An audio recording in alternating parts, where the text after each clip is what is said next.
We always kind of say we shouldn't have a story, but we should have a lore. There is a consistent narrative. The things that you see there are there for a reason. If there are buildings, they're there because a certain race built them, and they look like that race has built them. And if you talk to aliens in the game, you'll get little touches of that. If you read some text on a monolith, you'll get, it will be consistent with that. And that's lore to me, that's world building.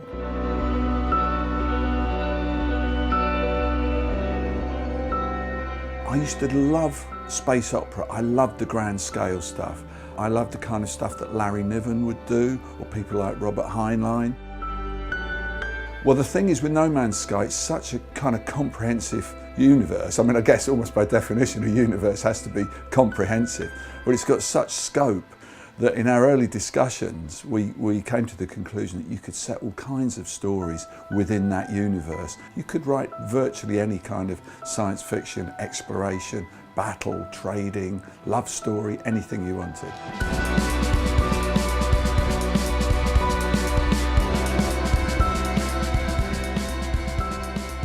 Much as I'm thrilled to go and see a new game and to get the inside scoop on it, because I am a fan, just think I'm seeing something that other people haven't seen and I've got inside knowledge. They seem to be equally thrilled to meet me because I'd done a lot of things that they'd like. Watchmen, obviously one of the preeminent things there. I floated the idea of, maybe we could do a comic or a graphic novel or something, and they seemed to think that was a really good idea. And first of all, we explored doing it as a standalone item, but then we thought it would be a really good way just to get our feet wet, to do something that could be included with the game that would add value to that.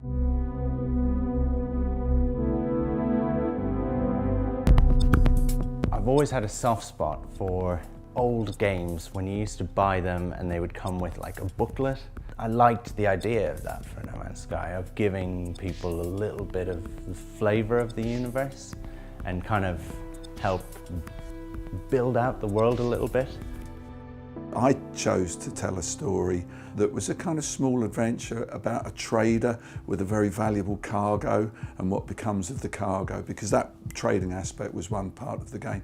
So it's a lot of flying about in spaceships and a bit of humour, I think.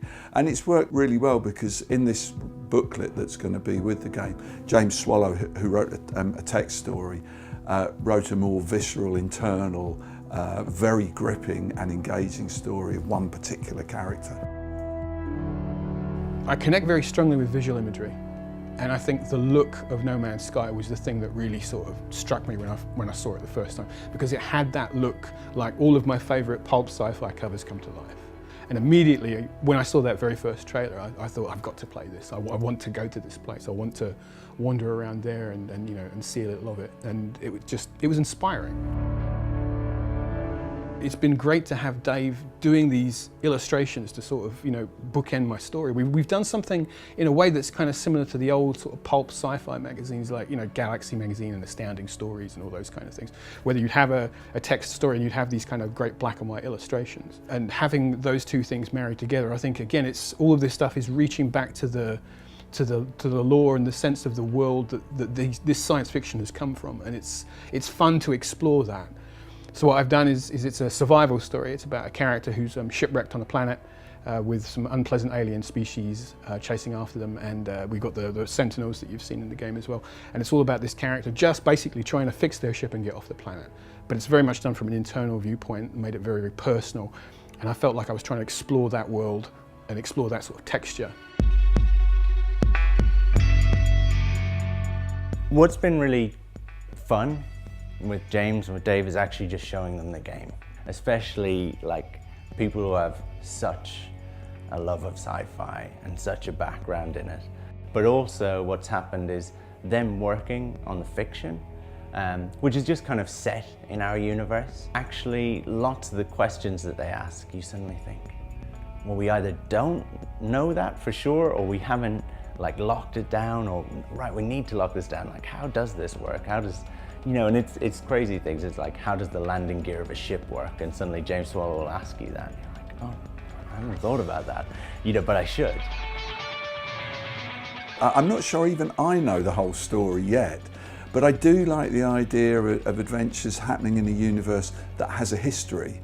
You know, that you're not really the first people who ever flew around this universe.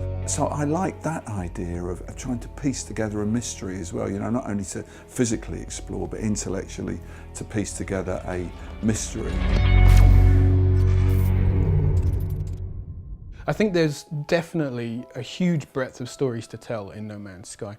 It is a systemic game because it is about you interacting with the environment and the characters, and there's no sort of hardcore narrative that says you must do this, and you must do this, and you must do this.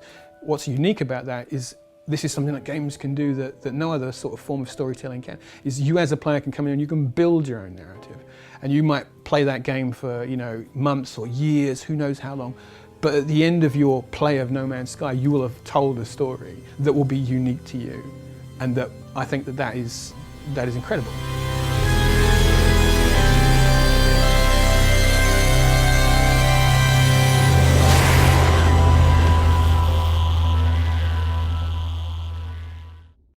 PS4 for the players.